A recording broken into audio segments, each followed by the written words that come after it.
여러분, 칼슘이 뼈를 이루는 주 성분인 거 잘 알고 계시죠? 마그네슘은 이런 필수 미네랄인 칼슘의 흡수를 도와주기 때문에 녹두가 뼈 건강에도 놀라운 효능을 발휘를 할 수가 있는 거죠. 그런데 녹두는 기본적으로 성질이 차기 때문에 몸이 찬 분들은 좀 주의해서 드시는 게 좋고요. 그래서 녹두의 껍질을 벗기고 드시는 분들도 있습니다. 하지만 마늘이랑 같이 드시면 몸이 좀 찬 분들도 조금 더 편하게 녹두를 드실 수가 있습니다. 왜냐하면 마늘은 녹두와 반대로 따뜻한 성질이 있죠. 그래서 같이 복용하시면 녹두의 찬 성질을 중화시켜 줄 수가 있어요. 또 이뿐만 아니라 마늘이 대표적인 사실 알고 계시나요? 녹두는 이렇게 드셔야 당뇨가 예방이 되고 혈당이 쑥 떨어집니다. 한의학에서는 약으로 사용할 정도로 아주 약효가 뛰어난 식재료가 바로 녹두예요. 우리 선조들은 이 약효를 잘 알고 일반 가정에서도 많이 사용을 했었고요. 이런 녹두가 만병의 근원인 고혈압과 당뇨에도 좋다는 사실 알고 계셨나요? 그런데 이렇게 좋다는 녹두도 우리가 잘 알고 먹어야 되는데요. 잘못 드시면 우리 몸에 독이 될 수도 있고 반대로 잘 알고 드시면 보약이 될 수도 있기 때문입니다. 그러면 녹두는 어떻게 또 무엇과 먹어야 되고 녹두를 드실 때 주의할 점은 무엇인지 모두 알려드릴게요. 보통 녹두의 약간 거친 식감을 좀 싫어하시는 분들이 많은데 그래서 껍질을 까고 녹두 속 알맹이만 드시는 경우들이 있죠. 근데 녹두에 놀라운 효과를 가진 영양 성분들은 거의 다 껍질에 있기 때문에 녹두 껍질은 반드시 함께 드셔야 돼요. 녹두에는 기본적으로 식이섬유가 아주 풍부하게 들어있고 소화를 돕는 효소가 많아서 소화가 잘 안 되는 분들이 드시면 도움이 많이 되고요. 녹두에 풍부하게 들어있는 식이섬유가 우리의 장 운동을 활발하게 해서 변비에도 도움이 될 수 있고 소화를 돕는 효소가 장내의 유익균을 풍성하게 해주기 때문에 장 건강을 전반적으로 개선하는 데 도움을 줄 수가 있습니다. 그래서 우리 선조들은 기력이 많이 약해진 환자에게 녹두죽을 먹여서 몸을 회복시켜 주기도 했었어요. 그만큼 몸이 약해진 환자들의 몸에도 흡수가 아주 잘 될 만큼 녹두가 우리 몸에 좋다는 거겠죠. 놀랍게도 녹두에는 마그네슘, 칼슘과 같은 미네랄 성분들도 아주 풍부한데요. 이 풍부한 칼슘은 골다공증을 예방해주고 뼈를 튼튼하게 하는 효과가 있습니다. 여러분, 칼슘이 뼈를 이루는 주 성분인 거 잘 알고 계시죠? 마그네슘은 이런 필수 미네랄인 칼슘의 흡수를 도와주기 때문에 녹두가 뼈 건강에도 놀라운 효능을 발휘를 할 수가 있는 거죠. 그런데 녹두는 기본적으로 성질이 차기 때문에 몸이 찬 분들은 좀 주의해서 드시는 게 좋고요. 그래서 녹두의 껍질을 벗기고 드시는 분들도 있습니다. 하지만 마늘이랑 같이 드시면 몸이 좀 찬 분들도 조금 더 편하게 녹두를 드실 수가 있습니다. 왜냐하면 마늘은 녹두와 반대로 따뜻한 성질이 있죠. 그래서 같이 복용하시면 녹두의 찬 성질을 중화시켜 줄 수가 있어요. 또 이뿐만 아니라 마늘이 대표적인 항암 식품인 사실 알고 계시나요? 마늘 속에는 S알릴시스테인과 알리신이라는 성분이 들어있는데 이 성분들이 암세포를 억제해주고 사멸시켜주는 아주 큰 효과가 있습니다. 또 강력한 항산화 성분인 폴리페놀이 많이 들어있어서 나쁜 콜레스테롤의 생성을 막아주고 혈관을 깨끗하게 만들어주기 때문에 심혈관 질환 예방에도 아주 효과가 좋습니다. 이뿐만 아니라 체내의 지방의 대사를 촉진시켜 주는데 다이어트 하시는 분들 많죠. 이 다이어트에 큰 도움이 될 수 있습니다. 지방 분해를 통해서 체지방을 제거해주고 비만을 예방하는 효과가 함께 있는 거죠. 그래서 마늘을 녹두와 함께 드시면 시너지 효과를 낼 수 있기 때문에 우리 몸에 더 보약으로 쓸 수가 있는 겁니다. 그러면 이 마늘이랑 녹두를 함께 먹을 수 있는 방법을 좀 알아볼게요. 가장 간단한 방법은 바로 마늘 녹두밥을 지어서 먹는 건데요. 녹두를 물에 충분히 불린 다음에 밥을 하시면 이 녹두 껍질에 있는 그 거친 식감들을 많이 완화를 시켜서 편하게 드실 수가 있습니다. 그리고 우리가 녹두하면 생각나는 대표적인 음식이 있죠. 바로 녹두 빈대떡이죠. 아주 맛있죠. 맛있는 녹두 빈대떡에 돼지고기를 갈아서 함께 부쳐서 먹기도 하죠. 이 방법이 영양학적으로 아주 탁월한 조합이 됩니다. 왜냐하면 녹두에 부족한 필수 아미노산인 트립토판 같은 성분이 돼지고기에 풍부하게 들어있기 때문이에요. 트립토판이나 이제 메티오닌 같은 필수 아미노산은 우리 몸에서 기본적으로 합성이 되지가 않습니다. 그래서 반드시 우리가 음식을 통해서 섭취를 해야 하고요. 돼지고기에는 이런 아미노산이 많이 들어있기 때문에 우리가 나이가 들면서 기력이 떨어지고 처지시는 분들이 녹두와 돼지고기를 함께 드시게 되면 기력을 회복하는 데도 아주 좋은 효과를 보실 수가 있습니다. 또 돼지고기에는 단백질이 풍부하기 때문에 근육을 튼튼하게 해주는 데도 도움을 주고 풍부한 비타민 B1이 우리 몸의 피로 회복 효과, 신경을 안정시키는 데도 매우 효과가 좋습니다. 또 돼지고기에는 철분도 아주 풍부해서 나이가 들면서 부족해지는 철분을 보충하는 데도 아주 좋은 효과를 볼 수가 있고요. 그리고 필수 지방산인 리놀레산이 많아서 동맥경화나 고혈압 같은 성인병을 예방할 수 있고, 아연이나 셀레늄, 비타민 B6 등의 영양소는 우리 몸의 면역력을 강화하는 데에도 도움을 주거든요. 녹두는 또 혈당을 낮춰주고 인슐린 감수성을 높여주는 효능이 있어서 당뇨 관리에도 너무 좋은 식품입니다. 풍부한 식이섬유가 소장에서 당의 흡수를 지연시켜주기 때문인데요. 또한 다양한 미네랄과 비타민이 당뇨로 인한 합병증을 예방하는 데에도 좋은 효과가 있고요. 이때 녹두를 팥이랑 함께 드시면 이런 효과가 매우 높아집니다. 왜냐하면 팥은 강력한 항산화 성분인 안토시아닌이 풍부하게 들어있고 혈관의 활성산소를 제거해주고 혈관 세포의 손상을 예방해줘서 혈관을 깨끗하고 아주 건강하게 만들어줄 수가 있는 겁니다. 2014년에 발표된 한 연구에서 팥을 섭취하면 어떤 이점이 있는지가 나왔는데요. 2형 당뇨병 환자의 혈당 수치와 인슐린 저항성을 개선하는 데 도움이 되는 것으로 보고가 됐습니다. 이 연구에서는 약 4주 동안 매일 팥을 섭취하게 했는데 그 결과 당뇨 환자들의 공복 혈당 수치가 약 평균 19.5%가 감소했고, 또한 인슐린 저항성이 감소하는 결과를 볼 수가 있었어요. 또 팥은 쌀의 10배 이상, 그리고 바나나의 약 4배 이상 많은 칼륨이 함유되어 있는데요. 칼륨은 몸 안에 있는 나트륨을 배출하는 데 도움을 주고 당뇨 환자의 신장 기능을 강화시켜 줄 수 있고 혈압의 상승을 억제해 주는 효과가 있습니다. 또 팥은 우리가 한의원에서 다이어트를 위한 처방을 할 때도 많이 쓰이거든요. 그 이유가 뭐냐 하면 팥에 들어있는 이 풍부한 칼륨 때문인데요. 칼륨이 이뇨작용을 통해서 우리 몸에 이 부종을 줄여줄 수가 있습니다. 붓는 거를 빼주는 거죠. 그래서 보통 지방이 몸에 잘 쌓여서 살이 잘 붓고 찌는 분들이 팥을 드시면 아주 좋은 효과를 볼 수가 있습니다. 한 실험에서 실험쥐에게 팥 추출물을 먹여본 적이 있었는데요. 그랬더니 근육 손실 없이 체지방 함량이 약 30%가 줄었고 몸무게도 37% 정도 감소한 결과를 발표했었어요. 정말 큰 효과죠.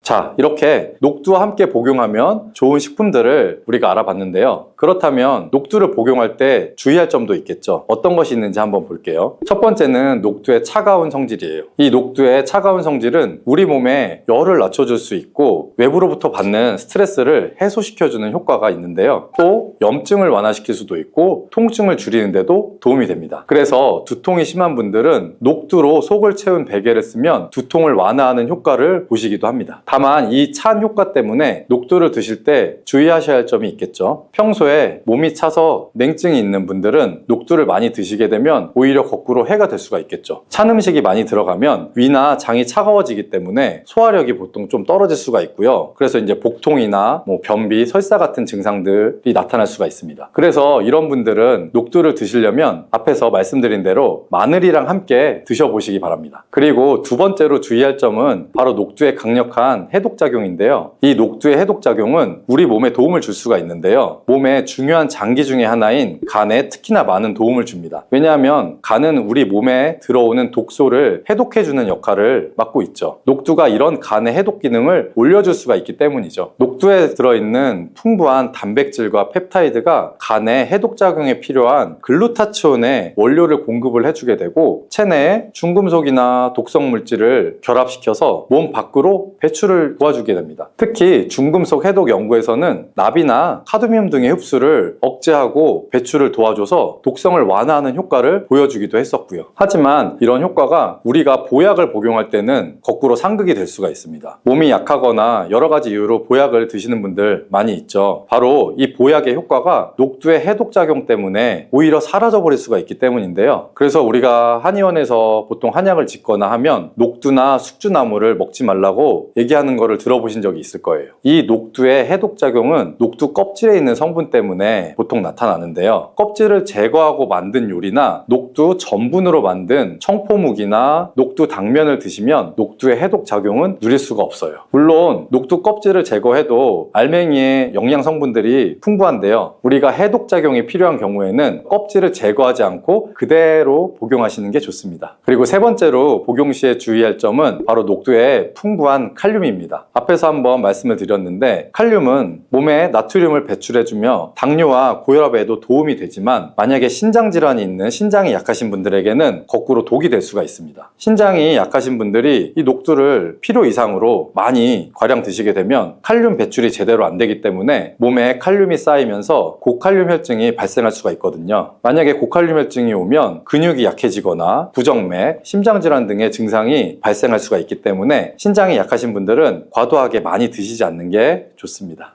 그래서 혈관에 문제가 생기기 시작하면 여러 가지 질병이 쫙 뻗어 나타나는 거예요. 대표적인 혈관성 질병이 고혈압, 당뇨, 치매 등등이 있잖아요. 이런 중요한 혈관을 건강하게 만들기 위해 반드시 섭취해야 되는 채소가 오늘의 주인공, 바로 양파예요. 이 양파의 첫 번째 효능은 바로 혈관을 깨끗하게 청소해준다는 거예요. 혈관이 부드럽고 탄력이 좋아야 되는데 나이가 들면 들수록 딱딱하고 혈관벽이 두꺼워지고 콜레스테롤 때문에 혈관벽이 좁아지기도 하고 혈전이 생겨서 혈액순환도 안 되고, 이렇게 되면 당연히 고혈압이나 뇌졸중 등 혈관 질환이 나타나게 되겠죠. 이러한 혈관 질환을 예방하는 데 양파가 굉장히 좋은 역할을 하게 돼요. 양파에는 혈관 질환에 도움을 주는 중요한 성분 2가지가 들어있는데, 양파를 썰면 눈물을 나도록 하는 성분이 알리네이즈라는 성분이에요. 알리네이즈는 휘발성이기 때문에 눈이 메어지는 건데, 이 성분은 항산화 작용이 뛰어나서 활성산소를 제거해서 혈관이 손상되는 것을 막아주겠죠. 양파 이렇게 드시면 오히려 건강에 독이 될 수가 있어요. 식탁 위의 혈관 청소부라는 양파는 많은 요리에 사용되는 우리나라에게 너무 익숙한 채소죠. 중국 사람들이 돼지 기름으로 요리한 음식을 또 굉장히 많이 드시잖아요. 이 혈관 질환에 잘 걸리지 않는 이유 중 하나가 바로 양파를 많이 먹기 때문이라고 해요. 이 양파는 혈관 청소 외에도 정말 다양한 효능이 있는데, 아무리 좋은 양파도 잘못 먹으면 오히려 건강을 해치는 독이 될 수가 있어요. 양파의 효능 4가지와 양파를 어떻게 먹어야 하는지, 양파를 드실 때 주의해야 할 점, 양파를 먹으면 효능이 배가 되는 음식까지 양파에 대한 모든 것 알려드릴게요. 나이가 들면서 가장 신경 써야 할 부분이 저는 혈관 건강이 아닌가 싶어요. 노화가 진행되면서 당연히 우리 세포나 혈관의 노화도 진행이 되는데, 사람 몸의 혈관의 길이가 무려 약 10만 킬로미터, 무려 우리 지구 지름이 약 4만 킬로 정도 된다고 하는데, 지구를 2바퀴나 돌 수 있는 길이에요. 이렇게 긴 혈관이 우리 몸속에 있는데 온몸 구석구석 혈관이 그럼 닿지 않는 데가 없겠죠. 그래서 혈관에 문제가 생기기 시작하면 여러 가지 질병이 쫙 뻗어 나타나는 거예요. 대표적인 혈관성 질병이 고혈압, 당뇨, 치매 등등이 있잖아요. 이런 중요한 혈관을 건강하게 만들기 위해 반드시 섭취해야 되는 채소가 오늘의 주인공, 바로 양파예요. 이 양파의 첫 번째 효능은 바로 혈관을 깨끗하게 청소해준다는 거예요. 혈관이 부드럽고 탄력이 좋아야 되는데 나이가 들면 들수록 딱딱하고 혈관벽이 두꺼워지고 콜레스테롤 때문에 혈관벽이 좁아지기도 하고 혈전이 생겨서 혈액순환도 안 되고, 이렇게 되면 당연히 고혈압이나 뇌졸중 등 혈관 질환이 나타나게 되겠죠. 이러한 혈관 질환을 예방하는 데 양파가 굉장히 좋은 역할을 하게 돼요. 양파에는 혈관 질환에 도움을 주는 중요한 성분 2가지가 들어있는데, 양파를 썰면 눈물을 나도록 하는 성분이 알리네이즈라는 성분이에요. 알리네이즈는 휘발성이기 때문에 눈이 메어지는 건데, 이 성분은 항산화 작용이 뛰어나서 활성산소를 제거해서 혈관이 손상되는 것을 막아주겠죠. 노화도 방지해주고, 이 혈액이 뭉치는 현상도 억제하고 혈액순환도 원활하게 해주는데 도움을 줘서 혈중 콜레스테롤 수치도 낮춰주는데 도움을 주고, 혈관질환, 고혈압, 동맥경화 같은 이런 질환도 예방하는데 많은 도움을 줄 수 있다고 해요. 이뿐 아니라 혈당 조절에도 도움을 줘서 당뇨를 예방하는 데에도 효과가 있는 것으로 알려져 있어요. 양파에는 또 2021년 1년 동안 2300편의 논문이 나올 정도로 주목받고 있는 성분이 있는데, 바로 퀘르세틴이라는 성분이에요. 퀘르세틴은 그만큼 많은 효능이 있고 계속해서 지금도 효능들이 발견되고 있어요. 양파에는 이 퀘르세틴이 정말 많이 함유가 되고 있는데, 퀘르세틴의 많은 효능 중 가장 큰 효능이 바로 혈관을 깨끗하게 청소해준다는 거예요. 또한 강력한 항산화 물질인데, 활성산소가 많으면 혈관 세포도 손상시키고 노화시킨다고 말씀드렸잖아요. 각종 질병을 일으키는 원인을 제공하기도 하는 활성산소를 제거해줘서 혈관을 건강하게 도와주는 것이에요. 염증도 같이 잡아주고 암도 예방하고 비염에도 도움을 주는 효능도 있다고 많이들 알려져 있죠. 그렇다면 이 퀘르세틴은 양파 전체에 골고루 함유되어 있을까요? 그렇지 않습니다. 양파는 보통 9겹 정도로 이루어져 있는데 퀘르세틴은 바깥쪽으로 갈수록 함량이 높아져요. 양파의 속살보다는 껍질의 퀘르세틴 함량이 약 30배에서 100배 정도 높게 함유가 되어 있대요. 그래서 이 퀘르세틴을 많이 섭취하려면 양파를 껍질을 드셔야 되는데, 양파 껍질을 먹을 수 있는 방법으로는 차를 우려서 드시는 것을 많이들 권장을 하셔. 시중에 나와 있는 양파 껍질 차를 구매해서 따뜻한 물에 우려서 드신다면 퀘르세틴을 제대로 흡수하지 못해요. 이 양파 껍질에서 퀘르세틴을 용출해서 차로 드시려면 양파 껍질을 1리터 물에 약 20분 정도 센 불로 끓여주시다가 약불로 30분 정도 더 끓여서 드시면 퀘르세틴이 잘 우려난다고 해요. 이렇게 양파 껍질 끓인 물을 따뜻하게 차로 드셔도 되고 냉장고에 보관하셨다가 시원하게 드셔도 좋아요. 양파의 두 번째 효능은 또 항바이러스 작용이에요. 우리 장염이나 감기, 또 바이러스성 대상포진 걸리셨다면 양파를 드시면 도움을 받을 수 있어요. 이런 증상이 있으시면 우리 몸이 바이러스에 감염이 되었다는 건데, 양파에 퀘르세틴이라는 성분이 많이 함유되어 있다고 했잖아요. 바로 이 퀘르세틴의 효능 중 바이러스를 사면시켜주는 효능이 있기 때문에 도움을 받을 수가 있어요. 감기 독감과 같은 이 호흡기 바이러스에 특히 효능이 좋은 것으로 알려져 있는데, 이 효능은 비타민 C와 함께 드시면 또 효과가 극대화되는데, 양파에는 비타민 C도 함유가 되어 있어요. 항바이러스 효과가 굉장히 뛰어나겠죠. 또 양파에는 알리신이라는 성분도 풍부하게 함유가 되어 있는데, 이 성분도 항균 작용이 뛰어나서 퀘르세틴과 함께 몸에 들어오는 바이러스와 균들을 차단해줘서 우리 몸을 건강하게 유지시켜주는데 큰 역할을 할 수가 있죠. 또 양파의 세 번째 효능은 당뇨를 예방하고 혈당을 조절해준다는 것이에요. 당뇨는 췌장에서 인슐린 분비가 제대로 되지 않거나 인슐린의 역할을 제대로 하지 못할 때 발생하게 되잖아요. 높은 혈당이 지속되면 고혈당이라고 하고, 낮은 혈당이 지속되면 저혈당이라고 하죠. 이런 상태가 지속되는 것을 당뇨병이라고 하는데, 이럴 때 혈당을 조절해주는 성분이 바로 인슐린인데, 이 인슐린은 혈당 수치를 적절하게 유지하는 역할을 해줄 뿐 아니라 남는 포도당을 지방으로 저장하는 역할도 해줘요. 또 양파에는 크롬이라는 성분, 미네랄이 풍부한데, 크롬은 천연 인슐린이라는 별명이 있을 정도로 혈당을 조절하는데 탁월한 효능도 가지고 있어요. 혈당 조절 건강기능식품을 보시면 빠지지 않고 크롬이 함유되어 있는 걸 보실 수가 있죠. 또한 포도당 대사의 항상성도 유지를 시켜주고, 혈전이 생기는 것도 방지해주고, 혈액순환도 원활하게 하는데 도움을 줄 수가 있어요. 양파를 드실 때 양파를 잘게 자르게 되면 더 큰 효과를 또 볼 수가 있는데, 양파를 잘게 자를수록 알리나아제라는 효소가 최대로 활성화된다고 해요. 이 알리나아제는 크롬을 활성화시키는 효능이 있어 당뇨가 있으신 분들한테는 또 더욱 큰 도움을 줄 수가 있는 것이 되겠죠. 당뇨가 있는 분들한테 양파를 꾸준히 섭취하도록 한 뒤 혈당 수치를 측정했을 때, 한 달이 지났을 때 혈당 수치가 약 26% 정도로 감소됐고, 또 6개월이 지났을 때는 39% 정도 감소한 혈당 수치를 측정할 수 있었대요. 양파가 정말 당뇨를 개선하는데 굉장히 도움을 줄 수가 있는 거죠. 보통의 항산화 물질은 열을 가하게 되면 효능이 소멸되게 되는데, 항산화 물질이 있는 채소나 과일은 생으로 드시는 것을 많이 권장하기도 하죠. 크롬은 열에 강하기 때문에 양파에 열을 가해 요리를 할 때도 크롬의 효과를 그대로 누릴 수가 있다고 해요. 양파의 네 번째 효능은 또 항알레르기 효과예요. 아토피, 천식, 비염 같은 알레르기 질환이 있으신 분들한테 양파가 굉장히 또 큰 도움을 줄 수 있어요. 알레르기의 증상으로는 재채기, 콧물, 코막힘 등등이 있고, 또 피부에 가려움증, 발진도 나타나잖아요. 이런 증상을 일으키는 원인이 우리 몸 안에서 히스타민의 분비가 일어나기 때문인데, 양파를 드시면 양파 속에 퀘르세틴이라는 물질이 이 히스타민의 분비를 또 억제해서 알레르기 반응을 완화시켜 줄 수 있다고 해요.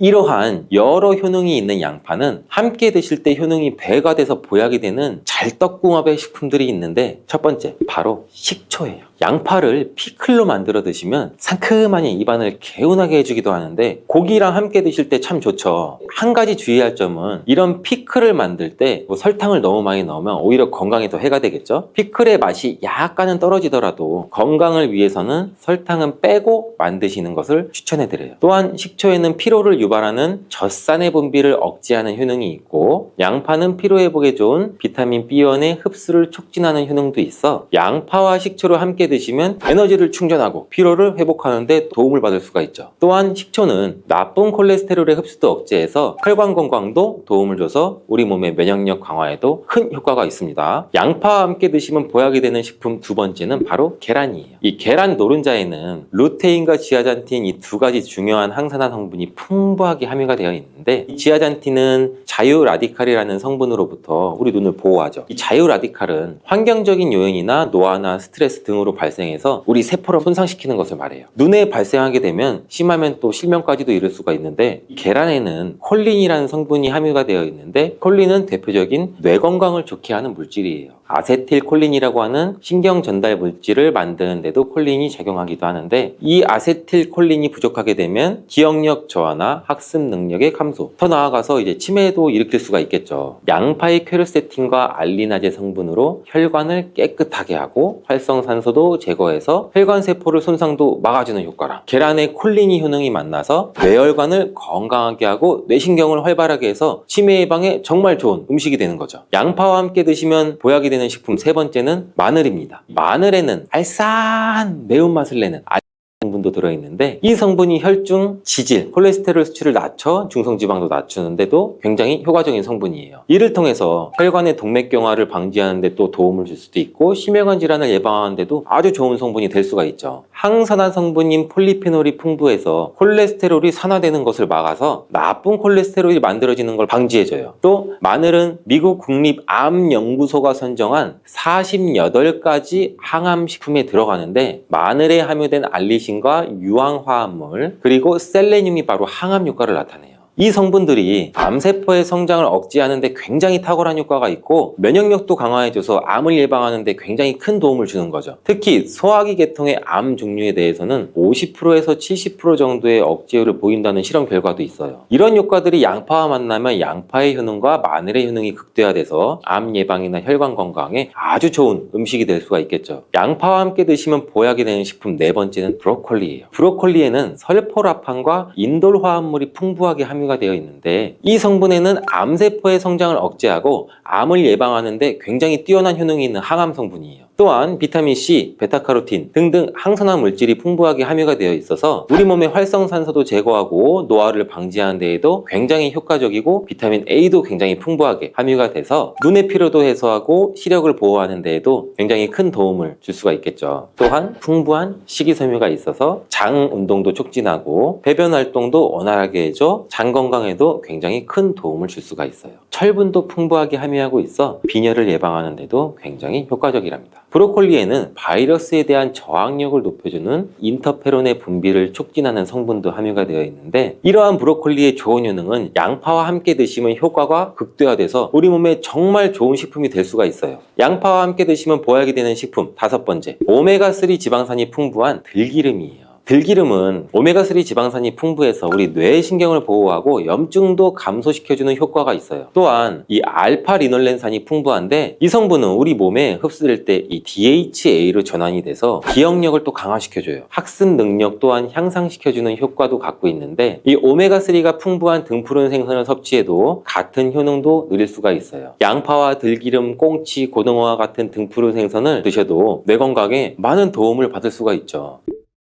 이렇게 몸에 좋은 양파도 드실 때 주의하셔야 되는 분들이 있는데, 첫 번째는 동맥경화를 치료하는 와파린 나트륨이라는 성분의 항응고제를 드시는 분들이에요. 혈전 형성을 방지하는 약과 혈액을 묽게 하는 양파를 같이 드시면 오히려 출혈의 위험이 있으니 주의해서 드시길 바라고요. 두 번째는 소화불량이 있으면서 가스가 잘 차시는 분들은 또 양파를 많이 드시면 안 돼요. 이 양파가 장 건강에 도움이 된다고 해서 양파를 드셨는데 오히려 가스가 차고 속이 불편하신 분들도 있으신데, 이런 분들은 양파를 드실 때 주의해서 조금만 드시길 바래요. 체질적으로 양파와 또 맞지 않는 분들이 있을 수가 있어요. 세 번째로는 간이 약한 분들이에요. 이런 분들은 양파 좋다고 양파를 많이 드시게 되면 오히려 간에 부담이 될 수 있고 간 건강도 해칠 수가 있어요. 네 번째는 양파를 드시면 혀에 배태가 끼고 기미가 올라오는 것이 발견되시면 양파를 드시지 않는 것이 좋아요. 다섯 번째, 정말 중요한 내용인데요. 건강에 좋다고 양파즙 많이 내려 드시는 분들 많죠. 근데 혈당 관리를 해야 되는 당뇨가 있으신 분들과 신장이 안 좋으신 분들은 절대 양파즙을 많이 드시면 안 돼요. 양파즙을 내게 되면 이 농축이 돼서 당도도 같이 올라가요. 그리고 그리고 또 즙 상태로 드시게 되면 흡수도 굉장히 빨라서 혈당이 또 급격하게 올라갈 수가 있고, 양파즙에는 칼륨의 함량도 높은데 당뇨 환자뿐 아니라 신장이 안 좋은 분들이 양파를 마시면 칼륨이 신장에 무리를 줘서 건강이 더욱 악화될 수가 있어요. 칼륨이 잘 배출되지 않아서 몸에 쌓이면 심장에까지도 무리를 주게 되고, 심하면 돌연사의 원인이 될 수도 있죠. 나이가 들수록 단백질이 더 중요하다는 말을 들어보신 분들도 굉장히 많이 있을 거예요. 단백질을 충분히 섭취하지 않으면 근육량이 급격히 줄어들게 되는데, 이렇게 되면 또 근력도 같이 약화되고 근감속증을 유발시킬 수도 있어요. 그래서 충분한 단백질을 공급받지 못하면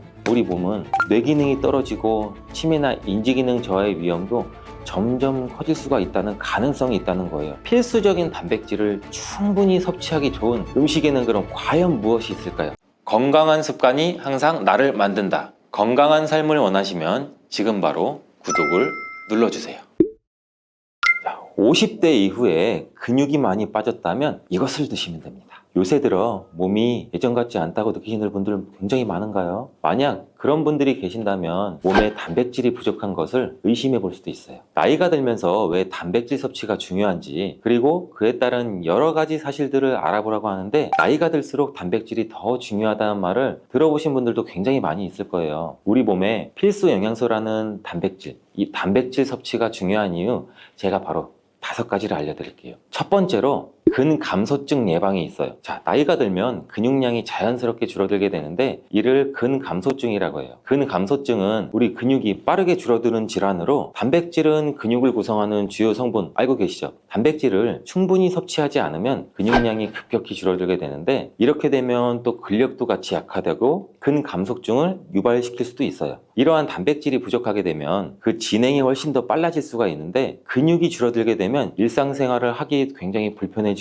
이렇게 되면 근육도 더 감소하게 되고 악순환이 계속 생길 수가 있죠. 단백질 섭취와 운동을 같이 병행하는 게 제일 좋아요. 원래 흔히들 많이 알고 계시잖아요. 단백질이 중요한 이유 두 번째는 면역력 증가예요. 이 단백질과 면역력이 연관이 있다고 하시면서 의아해하시는 분들 굉장히 많아. 뭐가 관계가 있어? 뭐가 연관이 있지? 자, 지금부터 한번 볼 텐데, 단백질은 우리 몸속에 세포 그리고 장기뿐 아니라 수많은 호르몬을 구성하는 굉장히 중요한 요소예요. 또 단백질이 면역 시스템에서 중요한 역할을 하는 항체와 효소를 생성하는데, 백혈구라고 많이들 들어보셨죠? 이 백혈구는 우리 몸의 감염을 인식하고 싸우는 우리 전투부대예요. 주요한 면역세포인데, 이 백혈구가 주로 단백질을 사용해서 우리 몸에 쳐들어온 병원균을 인식하고 항체를 만들어서 병원균을 물리치게 되는 중요한 역할을 해요. 또한 우리 몸의 중요한 면역세포도 감염에 대응할 때 단백질을 쉽게 말해 먹이로 사용해서 신호를 보내고 병원균을 파괴하는 작용을 해요. 그럼 이 단백질이 굉장히 중요하다는 거 아시겠죠? 나이가 들면 들수록 우리 몸의 면역 시스템이 약해지기 쉬운데, 그럴수록 이렇게 단백질을 충분히 섭취하면 우리 모두 면역력을 높일 수 있습니다. 자, 단백질 섭취가 중요한 이유 세 번째는 심혈관계 질환 예방이에요. 단백질은 심혈관 건강에도 영향을 주는데, 특히 식물성 단백질이 도움을 굉장히 많이 준다고 해요. 예를 들면 우리 몸에 콩류, 견과류 등의 나쁜 콜레스테롤인 LDL 수치를 낮추고 심혈관계 질환의 위험을 줄이는 데 도움이 돼요. 특히나 노년층에서 단백질 섭취는 고혈압이나 동맥경화 그리고 심장병, 이런 성인병을 예방하는 데 굉장히 중요한 역할도 같이 합니다. 자, 네 번째는 우리 피부의 탄력 저하를 예방합니다. 피부의 주된 성분 중 하나인 콜라겐, 여러분들 굉장히 많이 들어보셨죠? 이 콜라겐은 주로 단백질로 굉장히 많이 이루어져 있는데, 나이가 들면 우리가 콜라겐이 자연스럽게 감소하게 돼요. 이로 인해 여기 피부 탄력도 떨어지고 주름도 생기고, 이때 단백질을 충분히 섭취하게 되면 피부 건강에도 좋은 영향을 주는데, 단백질 공급은 피부 재생을 촉진을 시키기도 하고 피부 건강도 유지하는 데 도움을 줄 수가 있어요. 자, 5번째는 골다공증 예방입니다. 나이 드신 여성분들은 특히 더 주목해 주세요. 질병관리청의 보도자료에 따르면 대한민국 50세 이상의 골다공증 유병률은 22.5%로 약 5명 중 1명은 골다공증이 있대요. 이런 골다공증이 조용한 뼈도둑이라고 불릴 정도로 초기 증상이 뚜렷하게 보이진 않은데, 우리 여러분들 골다공증이 한 번 생기면 이로 인해서 고관절, 척추, 손목 여러 가지 골절이 생기기 쉽고, 이로 인해서 합병증 또한 굉장히 많이 증가될 수가 있어요. 이 골다공증을 예방하는 데 중요한 요소가 바로 단백질입니다. 이 단백질은 뼈를 구성하는 중요한 요소 중 하나인데 뼈의 건강을 유지하는 데 필요한 칼슘과 함께 이 단백질도 뼈의 구조를 안정화시키고 골밀도를 높여서 골다공증을 예방하는 데 굉장히 중요한 역할을 해요. 한마디로 노년층에서 우리가 흔히 알고 있는 칼슘과 비타민 D와 함께 단백질 섭취를 같이 증가시키면 뼈가 약해지는 것을 막아줄 수가 있어요. 이렇게 중요한 우리 몸속의 단백질이 혹시 부족하게 된다면 무슨 일이 일어날까 생각해 본 적 있으세요? 단백질이 부족하면 여러 가지 신체 기능에 문제가 생겨요. 첫 번째는 인지 기능 저하, 치매. 단백질 부족이 치매를 유발한다니 굉장히 새로운 사실이죠. 연구에 따르면 단백질이 뇌 건강을 유지하는 데 아주 중요한 역할을 한다고 하는데 특히 기억력에 굉장히 많은 영향을 줘요. 단백질은 뇌에서 신경 전달 물질을 만들고 뇌세포의 구조를 유지하는 데 굉장히 많이 도움을 줘요. 특히 학습과 기억력에 영향을 주는 이러한 시냅스에서 발생하는 신경 전달 물질을 방출을 시키고 이거를 받아주는 수용체를 활성화하고 이런 것들이 대부분 단백질에 의해 조절되는데 예를 들어 NMDA 수용체와 AMPA 수용체는 이 기억 형성에 중요한 역할을 하면서 이것들은 모두 단백질로 구성되어 있어요. 그래서 충분한 단백질을 공급받지 못하면 우리 몸은 뇌 기능이 떨어지고 치매나 인지 기능 저하의 위험도 점점 커질 수가 있다는 가능성이 있다는 거예요. 이러한 단백질 섭취가 우리 몸에 얼마나 중요한 영향을 끼치는지 다시 한번 아셨죠? 또한 단백질이 부족하게 되면 탈모도 일어날 수 있다는 거 여러분들 아세요? 혹시 머리카락이 점점 얇아지고 있거나 나는 샤워를 하면서 머리를 감는데 하수구 구멍에 머리카락이 한 움큼씩 빠지고 이렇게 느끼는 분들 굉장히 많을 거예요. 이러한 탈모도 단백질 부족과 굉장히 관련이 많아요. 우리 머리카락이 단백질인 케라틴으로 주로 이루어져 있기 때문에 단백질이 부족하면 머리카락이 자연스럽게 약해지고 그 증상이 점점 심해지면 탈모가 올 수 있어요. 옛날에 뭐 촛불을 태우거나 흔히 라이터를 켜서 불을 붙이거나 할 때 머리카락이 타면 곱슬곱슬하게 금방 타고 약간 돼지 비린내 아니면 뭐 탄내, 지방 탄내가 올라오잖아요. 우리가 또 흔히 광고로 많이 접하는 탈모 영양제 같은 경우도 맥주 효모 성분과 머리카락을 구성하고 있는 아미노산 단백질로 많이 이루어져 있어서 그 영양제의 대부분이 맥주 효모와 단백질로 구성이 되어 있는 것을 보면은 쉽게 이해가 가실 거예요. 그러니 건강한 모발을 생각한다면 단백질을 잊지 말고 섭취하시는 게 맞겠죠? 그런데 말입니다.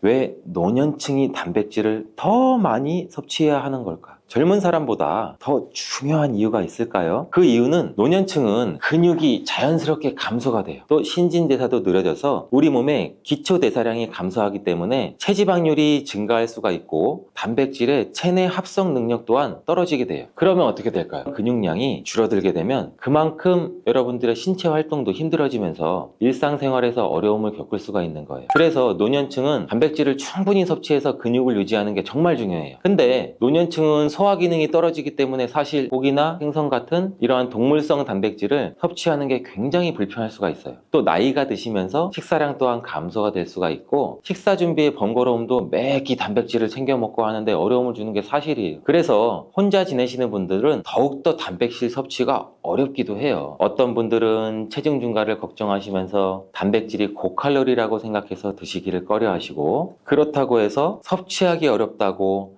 단백질의 섭취를 멀리해서는 절대 안 됩니다. 우리 몸에 이렇게 필수적인 단백질을 충분히 섭취하기 좋은 음식에는 그럼 과연 무엇이 있을까요? 제가 지금 바로 알려드릴게요.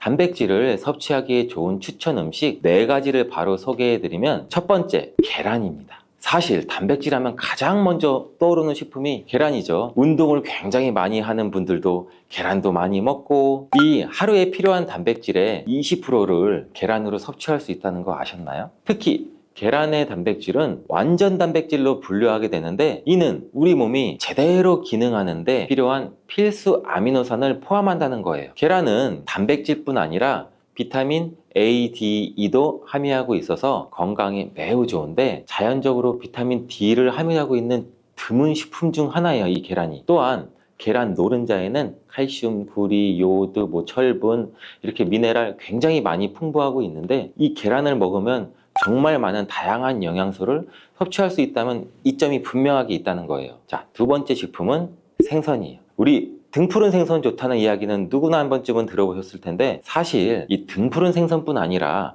다른 생선도 저지방 고단백 식품으로 다른 고단백 식품인 육류에 비해서 지방 함량은 낮고 필요한 영양소는 그대로 제공해줘요. 생선에는 단백질과 오메가3가 풍부하고 지방산도 굉장히 풍부하게 함유되어 있는데 이는 심혈관 질환 건강에 피를 맑게 해주는 역할도 같이 해서 좋다고 알려져 있죠. 특히 연어, 고등어, 참치 같은 생선은 단백질뿐만 아니라 항염증 효과도 있어요. 그리고 대구 같은 백색 생선은 지방 함량이 매우 적고 단백질은 상대적으로 많아 체중 걱정이신 분들, 다이어트를 생각하시는 분들한테도 굉장히 좋은 생선이에요. 등푸른 생선도 지방 함량은 높지만 이 지방이 건강에 유익한 오메가3 지방산이기 때문에 건강에 도움이 굉장히 많이 되는데 생선의 단백질은 다른 육류나 콩류보다 소화가 편하고 생선의 살은 비교적 굉장히 부드럽잖아요. 우리 씹으면 싹 녹는 생선도 많고 섬유질을 가지고 있어서 소화도 빠르고 몸에 또 쉽게 영양분이 흡수가 돼요. 이처럼 좋은 생선을 안 먹을 이유가 한 개도 없겠죠. 자, 세 번째는 유단백 식품인 우유와 요거트 같은 유제품이에요. 유제품을 섭취하면 칼슘도 함께 챙길 수 있어서 골다공증 예방에도 물론 도움을 줄 수는 있는데 유제품에 포함된 단백질은 잘만 선택을 하면 굉장히 고품질 단백질이 있는 것들도 많이 있습니다. 이 고품질 단백질은 우리 몸의 신체가 효율적으로 사용하고 필요한 아미노산을 모두 공급하는 단백질을 말하는데 유제품에 포함된 주요 단백질은 이 카제인과 웨이로 두 가지 모두 필수 아미노산을 풍부하게 포함하고 있어요. 웨이 단백질이라는 것도 생소하실 텐데 소화가 쉽기 때문에 웨이 단백질은 운동 직후 우유를 섭취하면 근육에 있는 아미노산을 빠르게 공급할 수 있어요. 또 카제인은 천천히 흡수돼서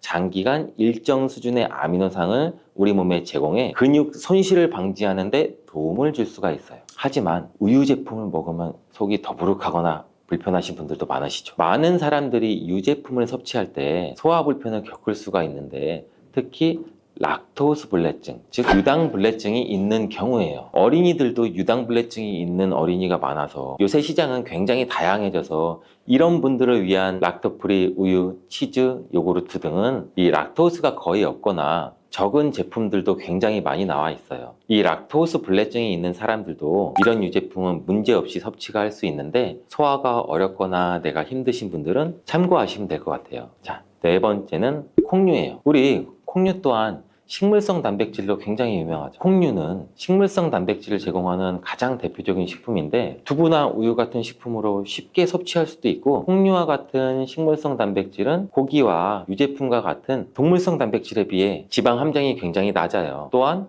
콜레스테롤이 없는 특징도 갖고 있어요. 특히 콩, 렌틸콩, 병아리콩, 검정콩 굉장히 많잖아요. 이 콩류들이 굉장히 많은데 다양한 종류의 콩류는 이렇게 필수 아미노산을 풍부하게 포함하고 있어서 우리가 신체가 필요로 하는 단백질을 고루고루 제공해요. 특히 고기나 생선 같은 동물성 단백질이 소화가 어려우신 분들한테는 두부나 비지찌개 같은 소화가 잘 되면서 단백질도 섭취할 수 있는 이렇게 일석이조 이러한 콩류가 굉장히 좋은 단백질 식품이에요. 꼭 한번 기억해 주시길 바래요. 이렇게 몸에 필수적인 단백질 음식만으로 과연 충분히 섭취하면 좋겠지만 그게 어려운 경우도 굉장히 많아요. 이때 단백질 보충제도 좋은 선택도 될 수 있습니다. 운동 전후에 빠르게 단백질을 우리가 보충하고 싶을 때 굉장히 많잖아요. 식사를 통해 충분한 단백질을 섭취하기 어려운 경우는 보충제가 굉장히 유용한데 마트나 인터넷에서 쉽게 찾을 수 있는 단백질 파우더나 고단백 프로틴바를 이용하면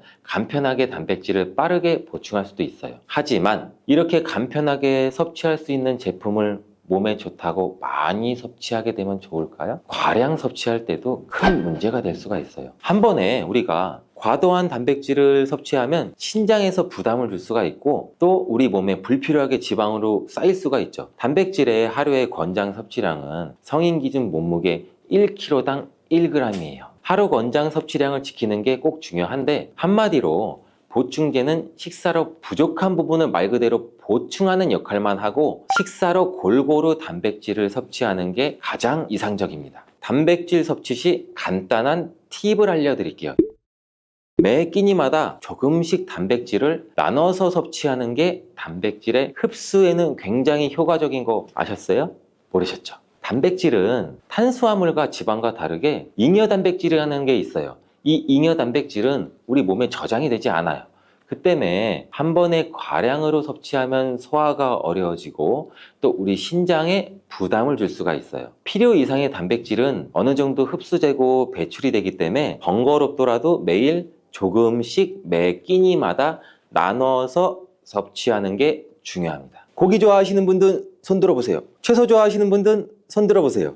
이제는 다 같은 단백질이라고 생각하지 마시고 동물성 단백질, 식물성 단백질을 골고루 섭취해야 해요. 동물성 단백질은 이 식물성 단백질에는 부족한 아미노산이 풍부하고 식물성 단백질은 또 동물성 단백질에 비해 지방이 적고 섬유질도 같이 섭취할 수가 있어요. 우리가 평상시에 먹는 한식은 사실 단백질 섭취에 굉장히 좋은 음식인데 우리 식탁에 단백질이 풍부한 계란, 생선, 두부, 콩 이것들을 반찬으로 두어 개만 먹어도 굉장히 쉽게 매 끼마다 몸에 필요한 단백질을 섭취할 수가 있어요.